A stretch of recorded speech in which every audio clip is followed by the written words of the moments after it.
Okay, I think I am live, all the way live.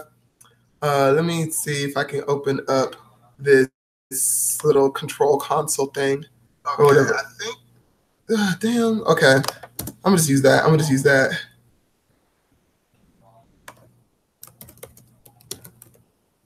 Ask your questions here. Okay, while I wait for the first questions, I'll be bouncing around that sweet Toto sound. How you think these high notes were done? They're very edited. Okay, so is the method to improve breath control? Damn, y'all just like from the get. Okay, so first of all, this is brought to you by Stack Exchange, where we can have an academic community that doesn't think that the falsetto is created with false vocal folds. Stack Exchange, somebody link it. Okay, so I'm gonna answer some of the questions on Stack Exchange as well. You can follow along with those questions when I open them up. I'm gonna first get really quickly to the questions that are like coming into my face. Thank you, Dakota. Okay. So Narco asks, is there a method to improve breath control with asthma? So I've had a couple of asthmatic students before. I'm cooking at the same time, so don't mind me. I've had asthmatic students before. Oh, damn, I got a little crispy. I've had asthmatic students before, and the thing isn't really like, because asthma will often control how much breath you can take in. Like you can't take in but so much breath, because your what's called vital capacity is reduced because your bronchioles, the things that allow air diffusion, shrink up. So you can't take as much breath, but honestly, singing, unless you're like singing Mariah Carey or something, it's not really such a Herculean feat of like holding notes that long. If you have enough breath to talk, it's only a little bit more than that to sing. It's a matter of like smart breath management, which can be kind of stressful and scary if you don't have much breath to manage, but you don't need a full tank of air to do most singing. So yeah, practice like timing your breaths, not leaking air between phrases, and other stuff that I talk about in my lessons and we talk about on the premium section. Support. Okay, breath support. Let me listen to this next question. So Belicious asks, I want to get that sweet Toto sound. I was wondering how you think these high notes were done. I have to warn you, they're very edited. That is okay, I'm used to it.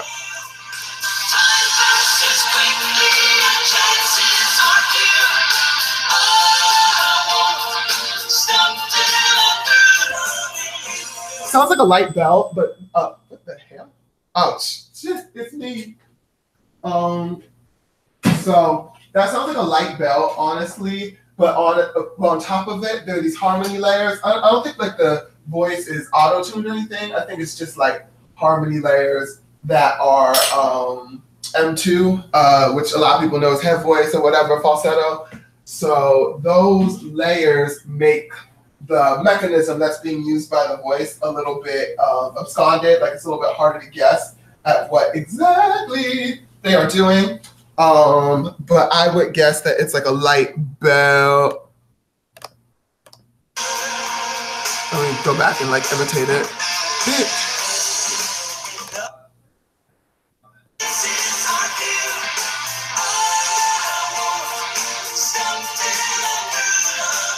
Like, I won't stop till I'm through loving you. Like, so it's like a light, higher open quotient bell. The vocal folds aren't as like tight. It's like, I won't stop till I'm like that. It's not quite that epic. So I won't. I won't. So I think that's all that's really happening there. Okay. Yeah. Wait. I'm muting him for yourself. Okay. I just did the thingy. I don't understand. Mod on YouTube. I don't even know how to do that. YouTube viewers coming up as you can see sections. I don't know how to do that. I'm sorry. How do I make moderator? Side clicking, nothing pops up. Add moderator. I think. Yep. Okay. I made you a moderator. Don't you dare abuse this. Hello, Tom Millie Musics. I saw the question. Auto-tune. They didn't have auto-tune in the 80s anyways. I probably not. Probably not. I don't know. Not my field of expertise. I wouldn't know anything about that. So yes. Let's see. It is hypothesized that, oh my God, you come with this layer cake ass question. It's hypothesized that tension in the superior vocalis SC, I'm trying to remember, I'm bad with like abbreviations, can be controlled independently from the remainder of the TA, and this capability is used to affect the biomechanics of vocal fold vibration.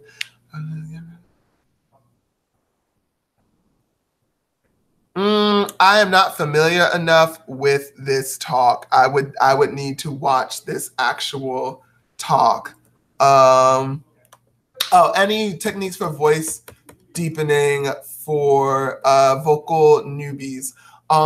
So to get deeper, it depends on where you're trying to go. If your lowest is like around an F3, I find yawning can help.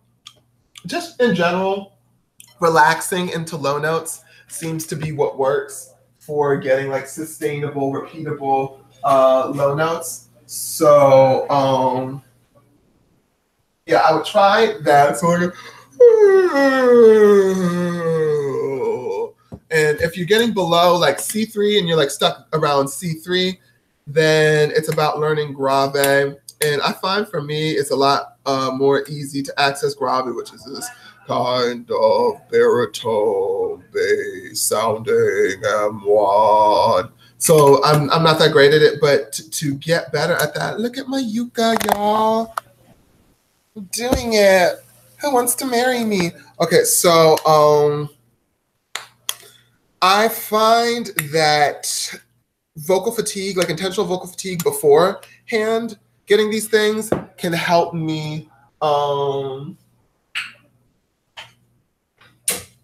not like strain as much and take me out of that. So there's lots of different ways to vocal fatigue. I recommend for newbies holding like long sustained like low belts, like just holding something like that's within your range long enough, and you can sort of fatigue your voice. And as it gets fatigued, it'll naturally sort of like vocal folds will stretch out and not adduct quite as much when you go to your lower notes, or abduct. So yeah, you can kind of like default down here. Knowing the tension. Okay, yeah, sorry, Corey. I think that question might be a little bit too involved for another person. How do I get that nice belt sound? Ask a better question. That's how you get that nice belt sound. Let me listen to this. You don't even. Oh, okay, never mind. It's all F5s. Okay, I was gonna be mad. This song's actually originally by one of my favorite poets. So we're looking at Miley Cyrus's F5 belts.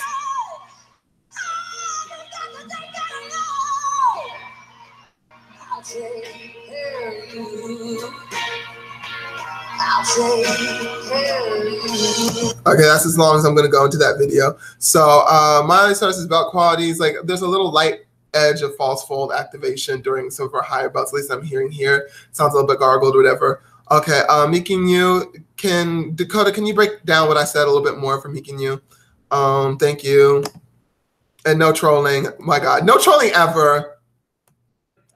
Okay, let's see if people are asking questions on YouTube. No, nobody's asking questions on YouTube. Okay, I am going to answer a question from Stack Exchange. Let's see who asks questions that isn't like a moderator.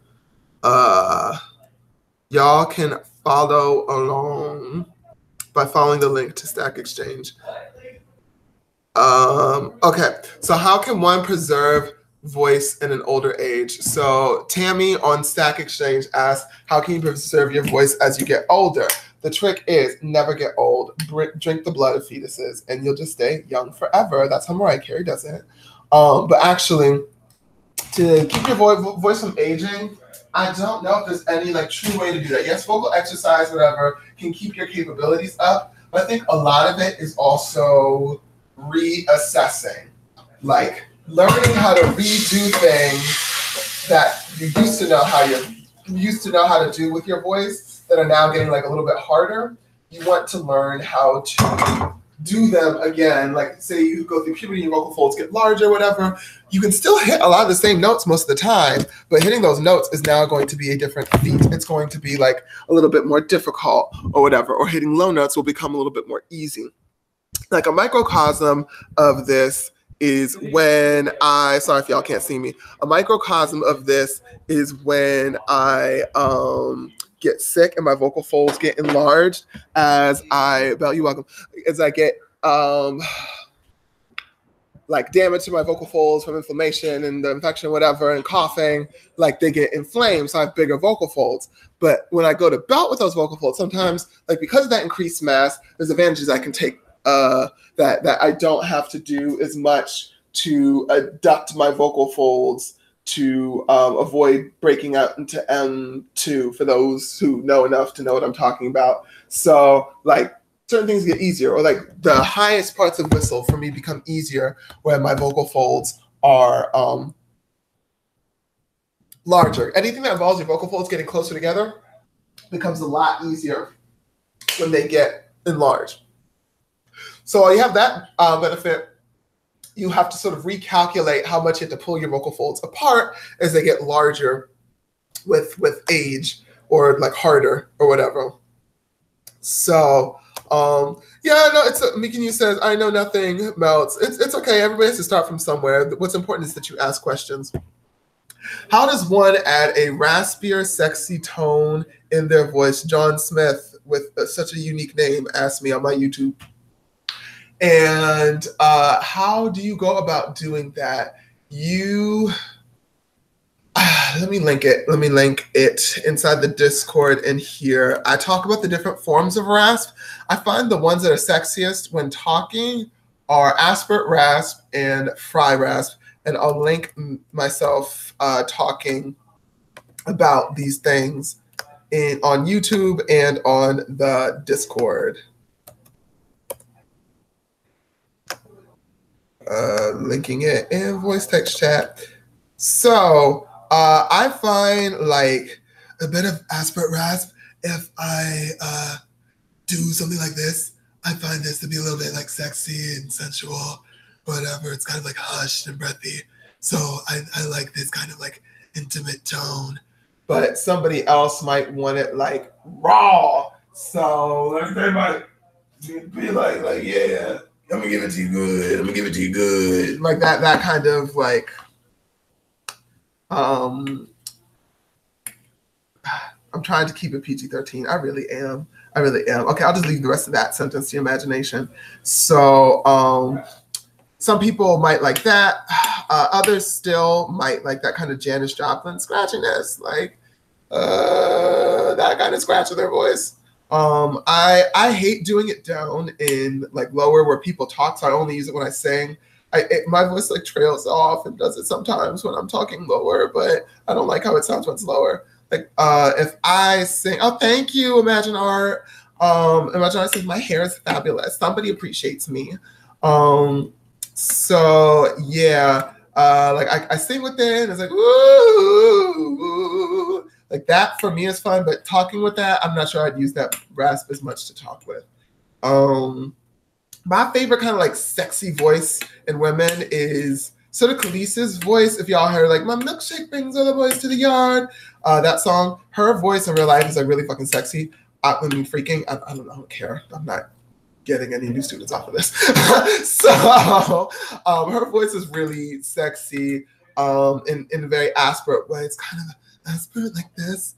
And sometimes when she's like singing really hard, her voice will, oh, thank you. Yes, I am cooking. Her voice kind of breaks because it's so aspirate. I'm really overdoing it right now. Like her voice doesn't actually break this much. It's more like maybe like breaks occasionally. I actually really love voices like that that are really aspirate to the point of breaking.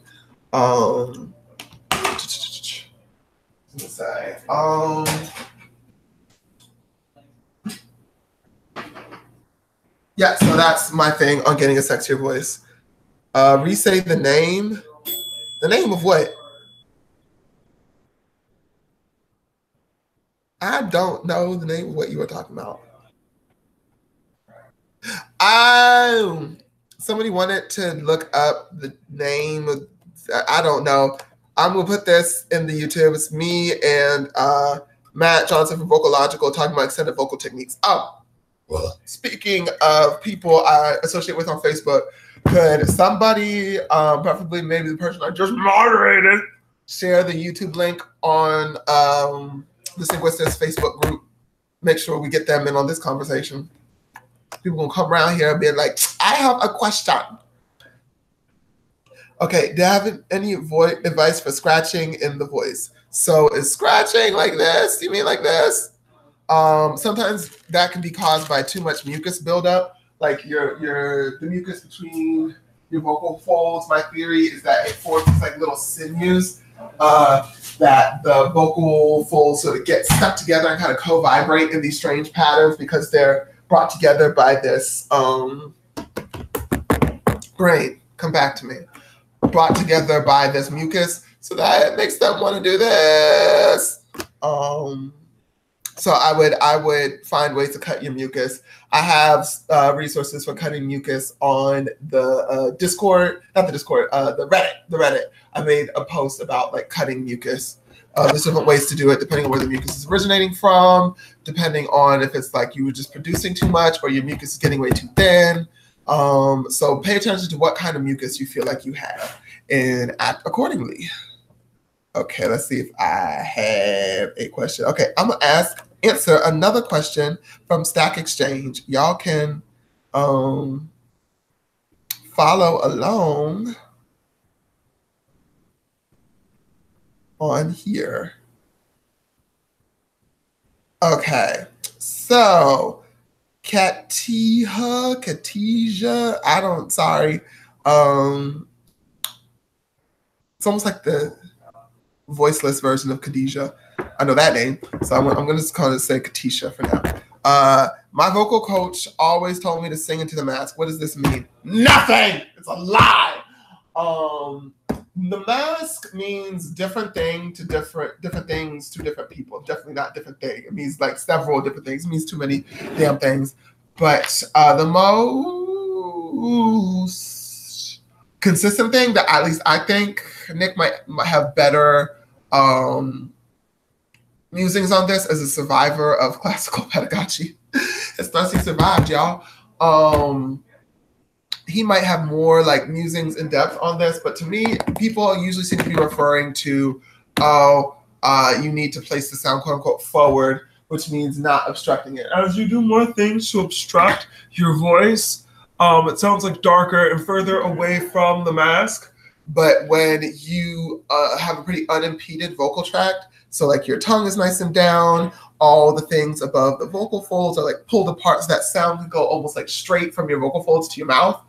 I think people tend to feel more of that sound in their mouth because it's not being absorbed by stuff on the way. So that's more like in the mask, in my face.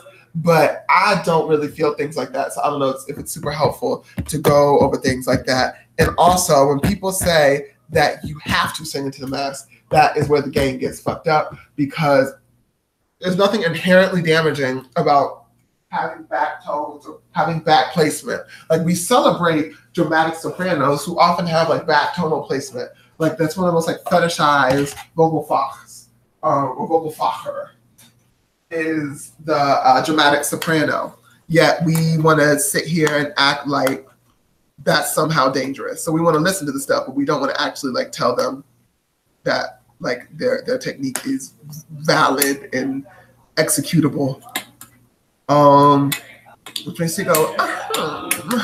So yeah, that is my answer to the mask question. Let me see if anybody else has any questions. I'm reading. Okay, so Jack, who nobody added to Scinguist role. Let me do that. Moderators. Why can't? Oh, did somebody just do that? Did someone do that for me? Okay. So any advice on how to produce runs better? It depends. Sometimes it's a music theory issue that makes it hard for like you can't keep up with the actual notes that are inside the runs. When I teach, I start off trying to get people's voices to move fast enough to do the runs. So start off with simple runs and practice moving your voice faster and faster. have a series of runs like this that I call roulades, just repeating run ideas. So like slow motion, it's like one of them would be like, and that's the unit, repeating unit. So,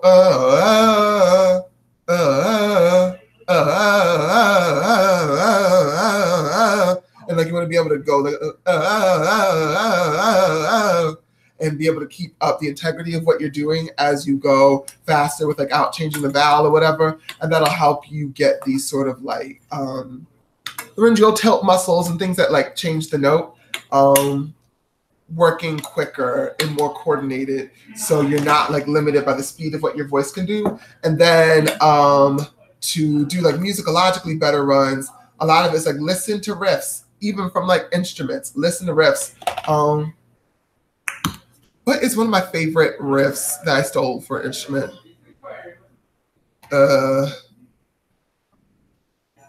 There's a video game called Final Fantasy X-2, and there is this like theme on there for the villain at the beginning of the story, and it has this like Japanese, what's that instrument called? It's like this really tinny stringed instrument. Koto? I don't know. I can't remember. But the run is like it's like so turning that into like a run would be like that like I spliced that up and put it in different places. Yeah, it might be Koto. I was gonna say splicing that run and using it in different spaces, sort of collecting those things. Like I collect little things from music that I like and reusing those ideas is sort of how you can expand your palette of runs. Question about high scream stuff. G5 screens and nothing. Okay, so Nick asked, G5 screams tend to sound different. Tend to sound the same. On guys, especially, they all sort of start to sound the same. But all male singers sound the same to me. Those are these heterosexuals. When will they learn? I think you are onto something in that screams tend to converge in general. I don't know if you mean like false fold or fry-based scream, but in general, screams start to blend together as you get more intense. So because the noise from either the fry or the false folds overshadows what's happening on the at the actual level of your vocal folds. So that harmonic information, I think, is like obfuscated by these interpolated, wow, that sounds so smart, by these interpolated harmonics that you get from either fry or the false fold distortion. They give you these extra harmonics that make the harmonics from your voice a little bit harder to hear. Oh, shoot. No, chest belting isn't dangerous, John Smith. It is not. It's not dangerous at all. Let me listen to. Let me listen to Corey's thing. Oh crap! I'm in my phone.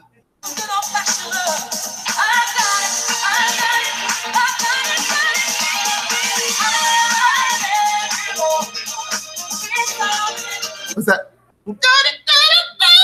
Like the is that the G5, G sharp 5? What happens as she gets up there? I'm not sure. It sounds like pretty normal. As you get up to that section of belting, it sounds different than what you can do beneath. Asking about making belting easier. Okay, people, wait your turn for your questions. So as you get up past that E5, the D sharp 5, E5 boundary and belting, the sound quality is going to change some, and it's not going to be, you can't make it quite as grounded and earthy. I think that's what Whitney Houston's Moneymaker was, is that her belts were so like, like her belts were so rich texturally, and just that textural information isn't as readable when you get super high. Like you can't clock this tonal stuff quite as easily when you get super high into belt. And why was she never that high of a belter? I think people like who cultivate that tenor mode of belting that are really good at it, like Christina Aguilera and Shirley Bassey or whatever, that have these really rich, really consistent belts in that range, they tend to get stuck down lower. They tend to get stuck at that D-sharp 5. Like if you look at the ranges for these people, they barely go above that. And like Whitney Houston seldom ever did the, I don't think she ever did. I've never seen a recording, which I mean, that's just hard. I've never seen a record, like a live version of her doing those belts ever. She always plays them pre-recorded.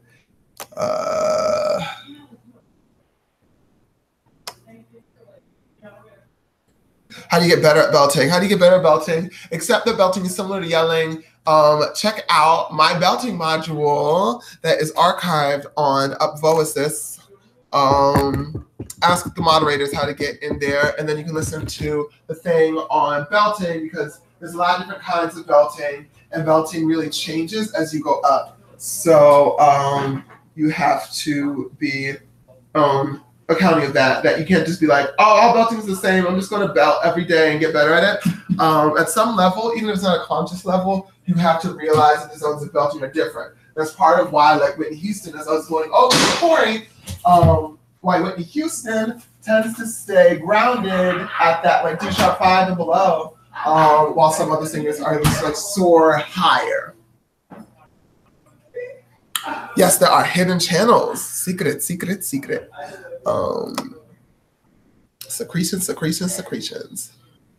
How to change sound colors. I'm really nasally and clear. First, make sure you're not talking about twang. A lot of people confuse nasal and twang. So nasal sounds kind of like this, and twang sounds like this. So make sure you're not confusing those. Everybody does those. Does confuse those. And clear, you'll have to figure out what you mean a little bit like that. Like, do you mean that you don't have any what are called apiaridicities happening at the level of your vocal folds? That they don't give you any like fry, give you any aspirate, like breathiness? Or and like they're nice and clear like this? What does it mean like clear tonally that I don't like have my tongue obstructing my vocal tract or whatever? It doesn't have like shit that is it doesn't have shit that is what's it? Sort of back placing.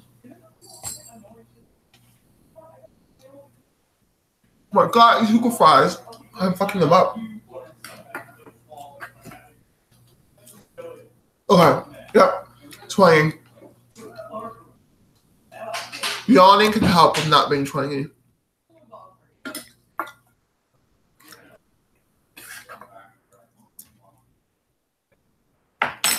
I'm done cooking.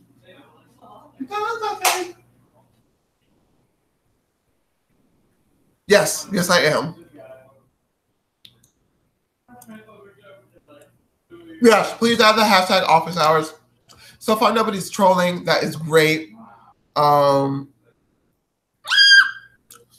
Thank you for being a real fan, Dakota.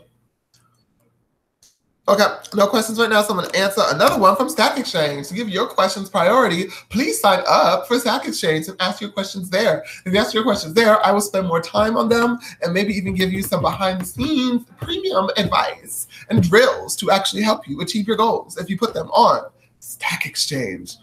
Plug, pluggity, plug, pluggity, plug.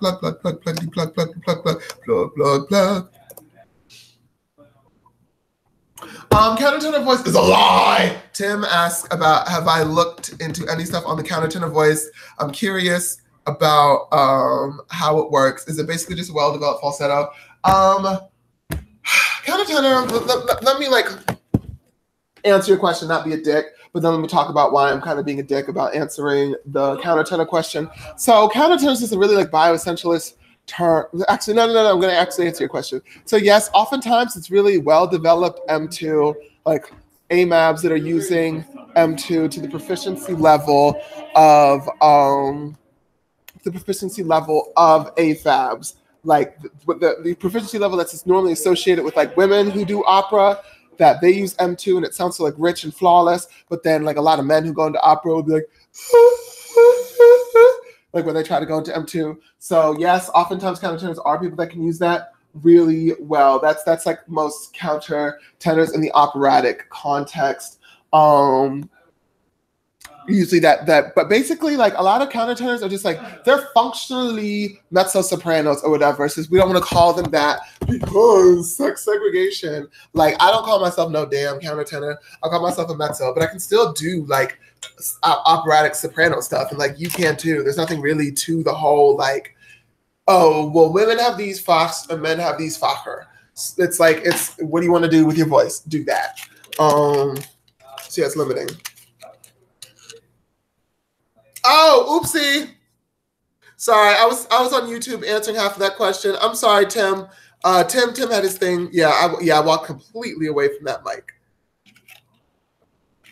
Wow, I'm sorry. Okay, so basically I answered the question. Yes, it often is well-developed M2. It often is well-developed M2 in men, such that their M2 can emulate that of what women normally bring in opera. So yes, that's the short answer. But then the long answer is like countertenors is the dumb way of saying like male soprano, male mezzo soprano, or whatever. It's just like this big like lumped term that doesn't have any granularity and refer to like the different kinds of voices that can exist within countertenor. It's like, great job, you've escaped the classical binary. You on your own now is basically what countertenor is. I guess there is like sopranist, but that is really rare to hear about. And like countertenors are not uncommon. It's really not like some like once in a lifetime thing. So if you put your mind to it, you can train up past these like false limitations that people put on AMAB voices. Yes. AMAB, by the way, means assigned male at birth. AFAB means assigned female at birth. There's like such a learning curve with these damn office hours. Do you think it's possible to sing a female operatic tone without having to go into M2?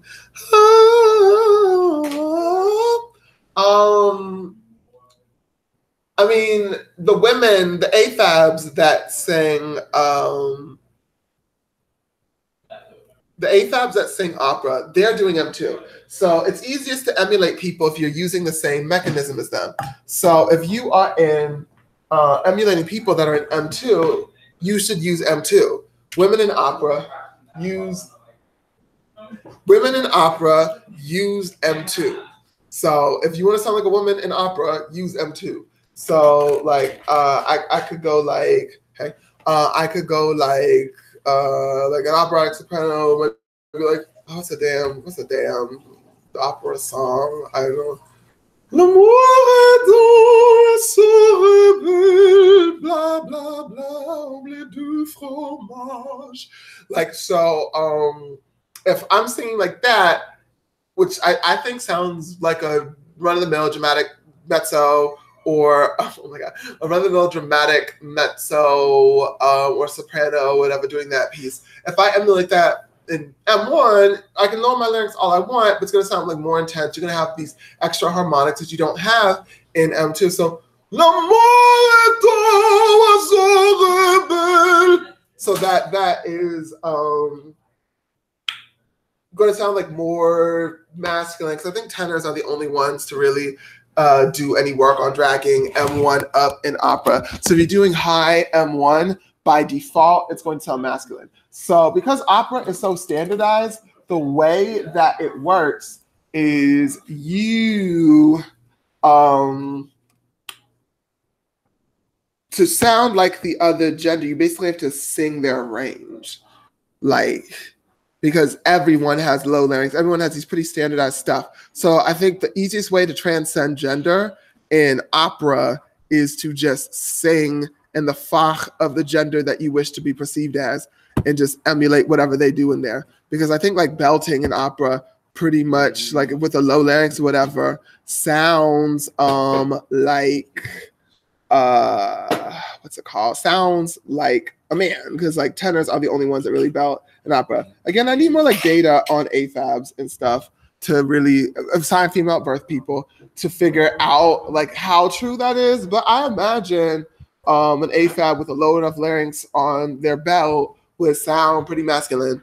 Okay. I sent a clip I haven't reviewed. I can do something really quick. If you send me a clip, I can do something like kind of quick, but I can't give like one person super in-depth feedback because I want to get to everybody's questions. So I can't. And also, if you're not like okay with me listening to your voice in front of everybody, then I can't do it right now.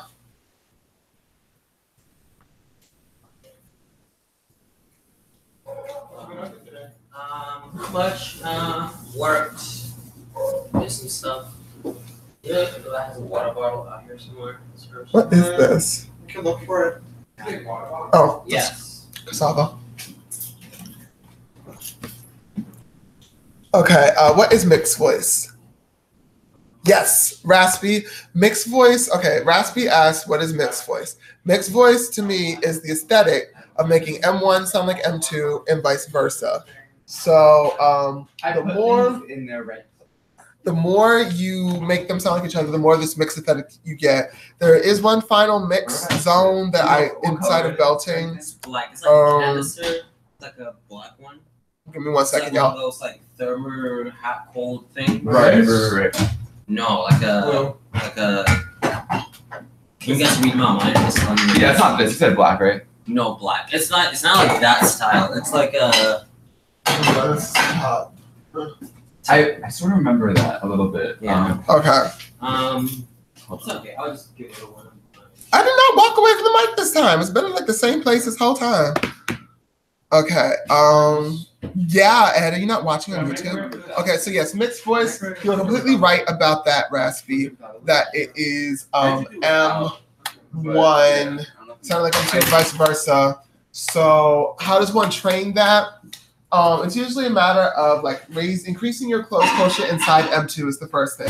Especially with AMAP voices, the way they're socialized, they tend to not have that much thickness in their M2 to make it sound like a convincing part of their quote unquote regular voice. So every time they go up to M2, it's like, oh. So I want to go to M2 and have it sound like convincing, and I can sing like this. Like, if I want to have that, I need to thicken it up, or else it'll sound like this. And it's obviously very disconnected from what people perceive to be my quote-unquote natural voice. I hate that term.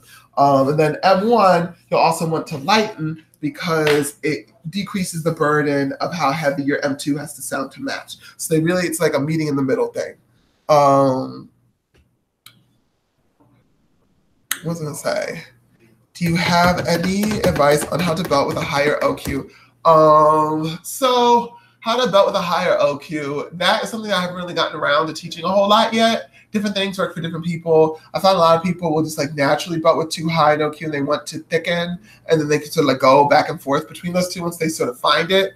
For me, it feels like a sort of reservation on how much I adduct my vocal folds. It really feels like holding back my vocal folds, which is different from dampening. So holding back on my vocal folds, not letting them like collide as much during the belt, to me at least, would be something like,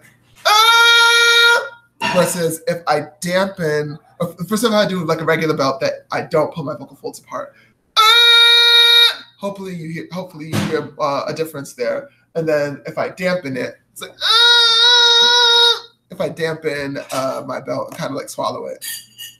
Okay, this is the whole song. Boy, I'm not gonna listen to like a whole song. Wait, what? I clicked on your link and it is not. I clicked on your link, it's not working. He's taking me back to Discord. But anyways, this is the office hours, not a private lesson. I can't listen to like everybody's vocal clips, especially if it's like a full damn song. So sorry, I can't listen to your clip right now.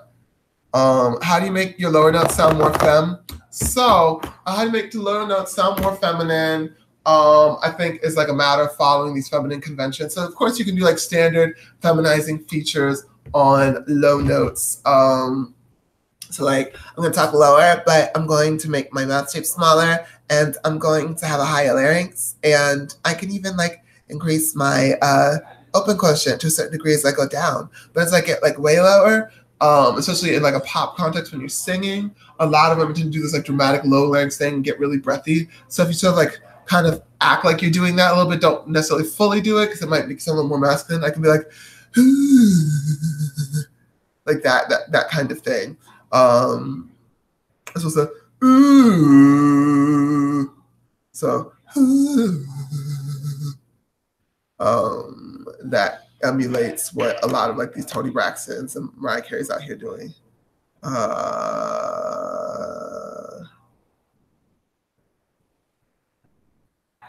Oh my God, it is going down in that comment section. Okay, now Rika, before you start to change any quality of your belt, get comfortable with belting first. Do not try to perfect, oh, my belting has to be great or sound like whatever until you are stable and confident in belting. It's just it takes so pointlessly long. Be okay with how your belt first sounds when you first start doing it. Don't like, oh, it has to be perfect. And there's too much like in voice, there's too much like the first time I have to do it, it has to be everything I ever wanted. But like really, you should just take your time and not, yes, quote me on that. Put it on my tombstone. Take your time and not. So you should just not try to optimize your belt when you're first doing it because you're not gonna be able to sustain belt long enough to add these different changes to it if you're not super comfortable with belting. So it's not gonna be very productive for either practicing your belts or to change the timbre of your belt because you're just gonna be like holding on to this like threads of belting that your voice can barely do. So I think it's better to just for now, belt however it comes out, deal with the rest later. So yeah, for now, don't actually try to change your open quotient if it's like destabilizing your belts. You need to get more stable with your belts. Just in general, that's a thing. Like if you can barely do a coordination, don't work on trying to perfect that coordination, like making it exactly how you want it to sound. Work on being able to access it reliably. So yeah, that's my answer to that shit. Give me 2 seconds. What? Really? Really? Really? It was a whole moment. This IQ trait just does whatever it wants to do. Why is the garlic everywhere? Did anybody link this damn YouTube link in the because I'm gonna stop it at 8:30-ish and ain't nobody. Oh, thank you, Dakota. Thank you. Somebody actually did it. Okay. Attend my belting module inside of Premium. Your premium about to run out, so you better milk the shit for all it's worth and try to get people in here. If you keep bringing people in here, I might renew your little premium preview subscription. So how do you belt like Motions Air Mariah Carey? I'm actually literally about to do a belting module on Mariah Carey's belts and what makes them sound the way they sound. Okay, what's the use of Valsalva in singing? Would you believe I've had so many people come to me and I give them like Valsalva to do, and they don't do it. Like I give them Valsalva. Valsalva is basically a drill where you bear down, high air pressure thing. And it's a medical maneuver, but I also use it in voice to get your vocal folds like tight on each other to get that vocal density tight and right. So I have people do Valsalva to try to get that. And when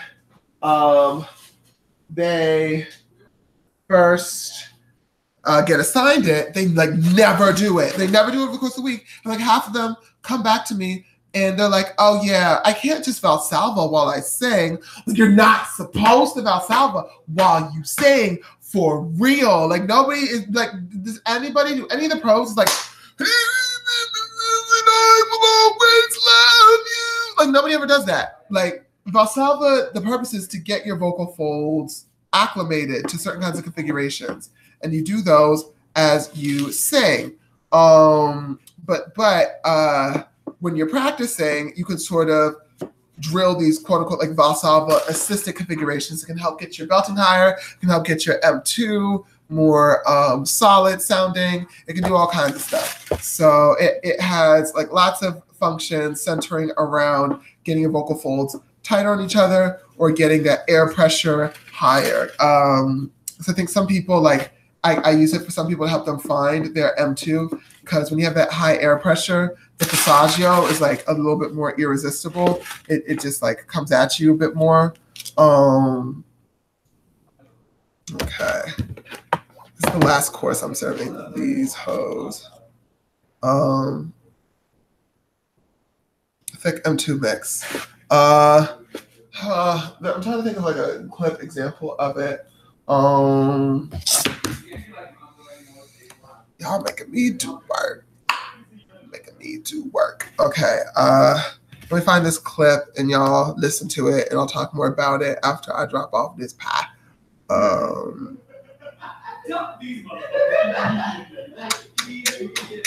Michelle from.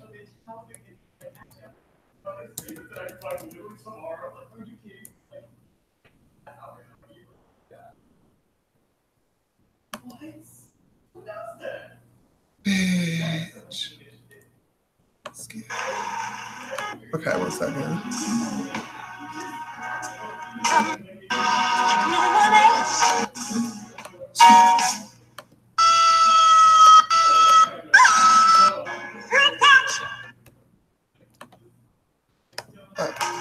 Okay, I'm gonna link it.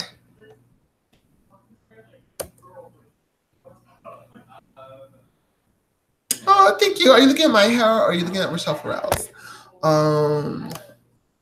Let me play that real quick.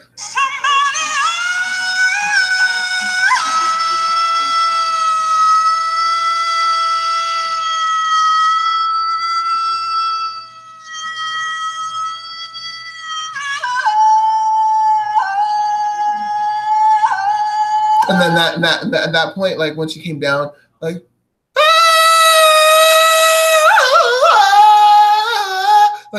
that's M1 at the bottom. Let me get some of this pie for myself. Oh, shit. But yeah, that's one of the thickest mixes in my book. Michelle Farrell has one thick mix. Let me see that pussy. I can meme. I'm still popular with the children's. I can meme.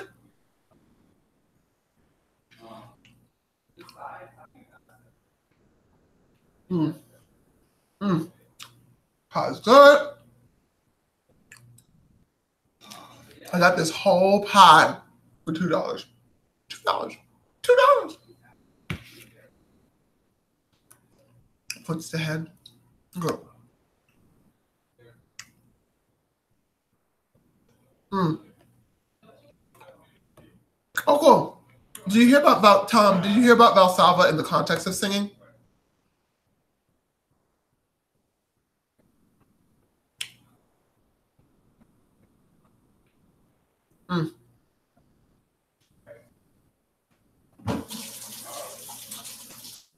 Yeah?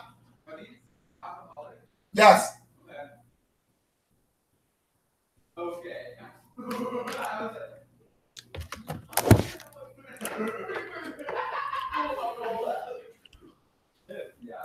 Okay, any other questions? If there's no other questions, we're starting to wind down. I want to actually end at like 8:30-ish today. Y'all be coming through the gate with all these extra questions at the very end of the thing. I'm not putting up with this shit no more.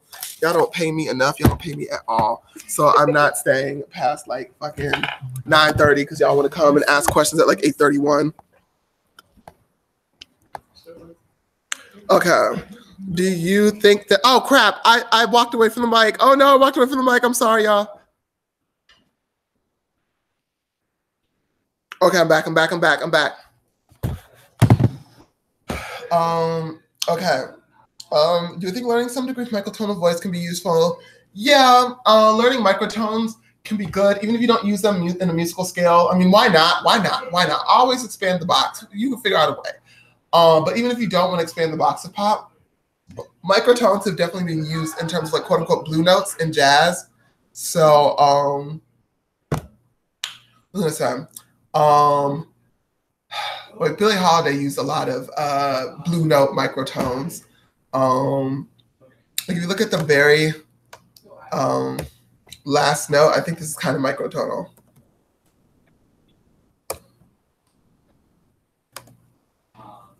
We only have 30 seconds to describe the newest specialty flavor in the signature crafted recipes collection by McDonald's. Up, you're 5, and you're done. It's layered with a slice. You're done. Southern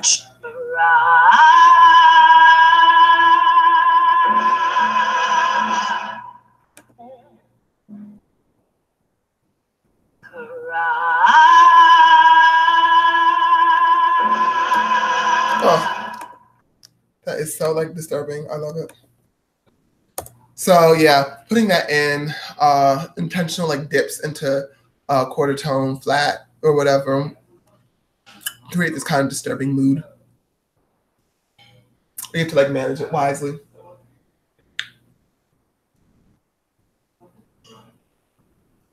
Okay. Hootie. How do I make falsetto M2 sound less hootie? Glottal strikes is probably the first step you want to take. Get your vocal folds together so they don't let through all this air, and that you start using more of the vocal fold body. If I use very little vocal fold body to vibrate, so I have air hemorrhaging through, that's usually what gets the hootie M2 sound, this kind of sound. So you can like, and over time that will adduct your vocal folds with the glottal strikes, and you can get rid of that aspect of hootiness. There's other things that contribute to hootiness as well, but I'll probably talk more in depth about those during a mix workshop if y'all want a mix 2 or just a general mix workshop. Okay, that is so funny you bring this up, and I'm so mad at fucking Facebook because all these people want me to talk about this stuff, but don't want to come through to my office hours while I'm talking about it. But a lot of people, in fact, on a professional voice teachers forum, people were talking about sort of what makes a voice sound black. I'm gonna have like a whole thing on that. I can have a whole symposium on what makes voices sound black. So if y'all want that, make sure to request it. Whatever modules you want, join Up Voices. Ask admin and mod how to join Up Voices, and then request a module on how to sound black, or how these like voices sound so like thick and soulful. So brassy, how do you get it? So brassy is twang plus this kind of thickening from the back of the tongue. I really don't know how else to describe it. It kind of like lifts and bunches. It's not quite like conodal, but what's an example of someone that uses it? Amy Winehouse. So instead of like a new tone, like we only said goodbye with words. I died 100 times. You go back to her and I go back to. Okay, so with brassy on that, that's now like we only said goodbye with words. I died 100 times. You go back to her and I go back to. I have to be careful about like not. I sometimes edit my vowels when I do that. So yeah, that's part of that is twang. So if you listen, you can hear like the twang underneath that. So we only say goodbye with words. We only say goodbye with words. So the first one was twang, the second one was brassy. So we only say goodbye with words. We only say goodbye with words. Twang and brassy. And some brassy formulations will lead more with twang. How? Yes, probably. Let me listen. So why did 2 and 3 show up on your I would say, like, I'd say the more notable break in there was like when she came back down, that was more notable than she went up. I think she did a syllable break instead of the passaggio. So I don't think she did the full like loving you. But I think that's what's so signature about Whitney Houston is that interval at which she jumps.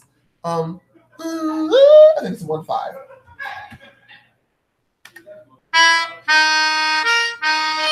Oh, no, it's an octave jump. Yeah, it's an octave jump. Sorry. So yeah, it's either like a 5 or an octave jump most of the time. I'm pretty sure it's an octave jump most of the time. That is Whitney Houston's signature. And I think the other thing that makes it so signature is that she has, as you mentioned, the adducted M2. So jumping up there with that adducted M2, when like a lot of these girls are jumping into like a very thin M2, makes her voice rise above the cut. Let's see if there are any.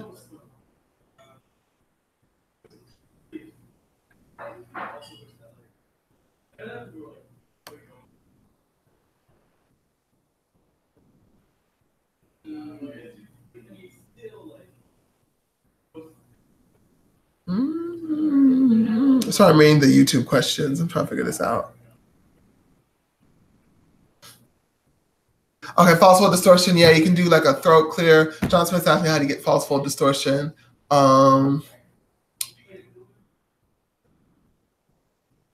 Yeah, squeezing to some degree is necessary, but I want people to lean more into increasing breath pressure to get the false folds moving. So yeah, increase air pressure and don't hyper squeeze because that's how people like get uncomfortable and hurt. For more information, sign up for premium and I will give you drills for that.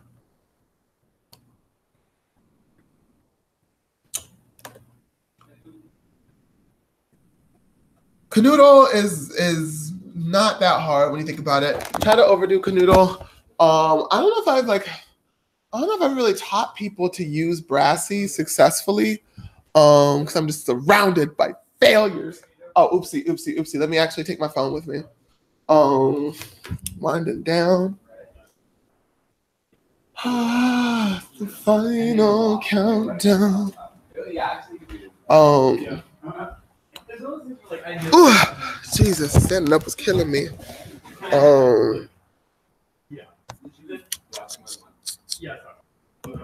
Let's see if there's any new questions in here. Nope.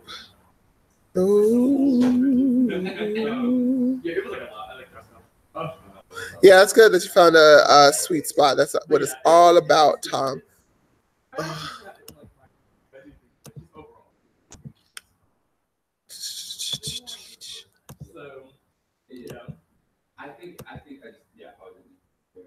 Let me look and see if anything else, not see anything else. I'm going to answer another Stack Exchange question, then actually one question from this. Okay, so John Smith asked, what is the role of the pharynx in the voice on Stack Exchange? So the role of pharynx and voice, there is no obligatory role of pharynx in just inherently producing a voice. I mean, it's like, it's a tube that the voice passes through on the way out the mouth. So yeah, it has that kind of impact, but it's not like people act like the pharynx is its own vocal folds and like talk about pharyngeal voice or whatever. The pharynx is a pretty wide space consisting of the oral pharynx, the nasopharynx, and the laryngopharynx. There's just like all this tunnel that goes like from here to here for those who are watching on YouTube.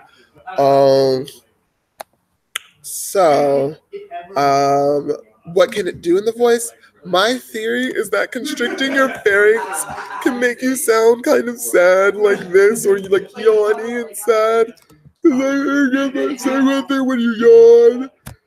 And I know the pharyngeal constriction is implicated in yawning and in swallowing.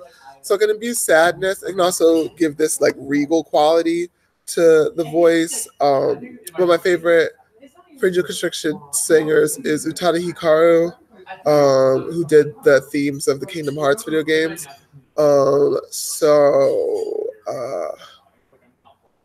What's the simple and clean? Like, when you walk away, you don't hear me say, please, oh baby, don't go. That kind of don't go. It's supposed to don't go. Kind of normal, not as constricted. Oh, one of my favorite pharyngeal constriction moments. Let me play this real quick.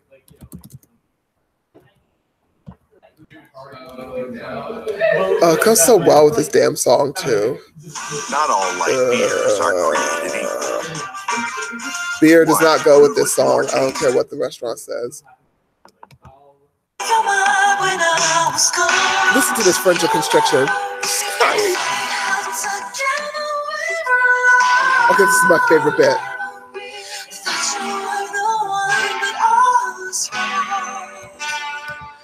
But you were the one, I was wrong. It's so like melodramatic and sad, and like I thought you were the one, but I was wrong. It's so pretty. It's so pretty to me. That kind of cry voice is so freaking pretty to me. And also insert conspiracy theory about like this being a meme in Asian pop voices.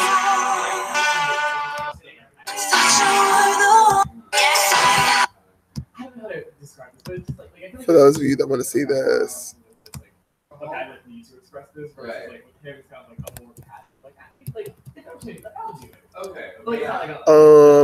Okay, I have a question. Oh, so I linked that in my. Let me get on the YouTube for pharyngeal constriction stuff. And don't forget, put your questions on Stack Exchange. Please support the Stack Exchange. It helps us get more information so I can have more information to answer your questions like I'm doing right now. So please support the Stack Exchange. Office hours. Okay, I have a question for an AFAB. I know, but Tristan mentioned in the video that women on their period are at a greater risk. And have you heard about that? And if so, why? I have a theory that it's something to do with hormonal changes or some shit. Yeah. I haven't looked into that much. Maybe what he's getting at is like the vocal folds are at a greater risk for hemorrhage because like the uterus lining is hemorrhaging, or maybe because some women on their periods get bloated, or some AFABs on their periods get bloated, but is there anything inherent about that I think like definitely this would happen to the vocal folds? Like if you get puffy, that'll enlarge your vocal folds, and if you're messing around with larger vocal folds, they tend to crash into each other more. So yeah, that's a thing. So that's potentially what he's talking about. Whatever going on. And so like I'm someone who I don't know, like I think I'm just trying to work on like higher larynx vascularity. Wow. Okay, so higher larynx vascularity means that there's more blood vessels. And that might be because of like the puffiness. But vascularity could also mean like quicker healing. But the high vascularity in this case can mean edema, which is like abnormal swelling.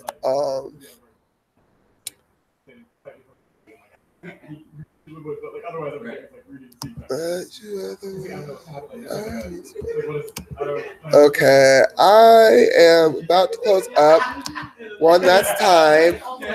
Please support the Stack Exchange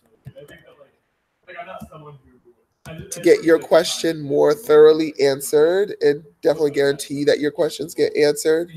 Definitely mention your questions that you asked on Stack Exchange, and I will be sure to get to them during office hours. And I'm also going to do like a more in-depth breakout session. Office hours is generally for me to give answers to your questions, not to help you solve a problem. I can give you answers to very specific questions on how to solve this problem, but it's more like I'm giving you the concepts to do further research. Yeah. Then that's probably what it is. Like, I actually don't know, which is sad because one of my research labs that I pretend to work with, they do research on gynecology. So, but I've never known about the effects of those hormones like on the vocal tract. Okay, the physiological basis behind.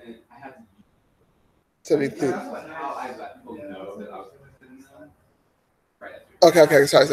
So, Uthro asks, can you explain the physiological basis behind semi-occluded vocal tract exercises? So those are like lip bubbles or blowing through a straw, which is, but why do they work? I believe they work in that they encourage light phonation because it encourages some modicum of breathiness to make something in the vocal tract vibrate like that.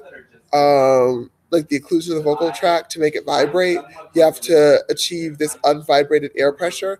So in order to leave some of the air unvibrated, you have to let the vocal folds apart enough.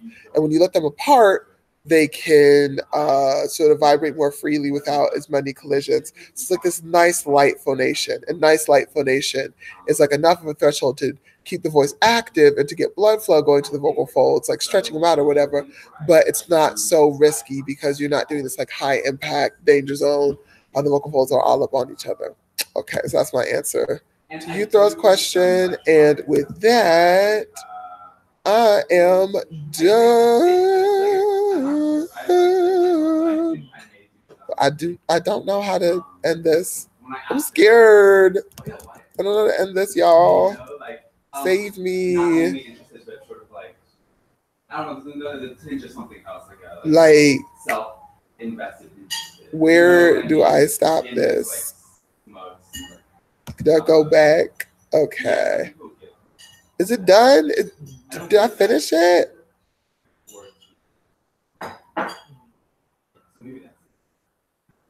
Wait. Go back. Okay. I don't know how to end this. I'm scared. I'm scared. Somebody take this computer from my hands. You're welcome. Thank me by help me figure out how to end this live stream. Just close it. Like, what do I do? Oh, wait. I think I got it. This is that like window, that extensions. Go Hangouts. Okay. Stop broadcast. Yay. Bye, y'all. Thanks for coming.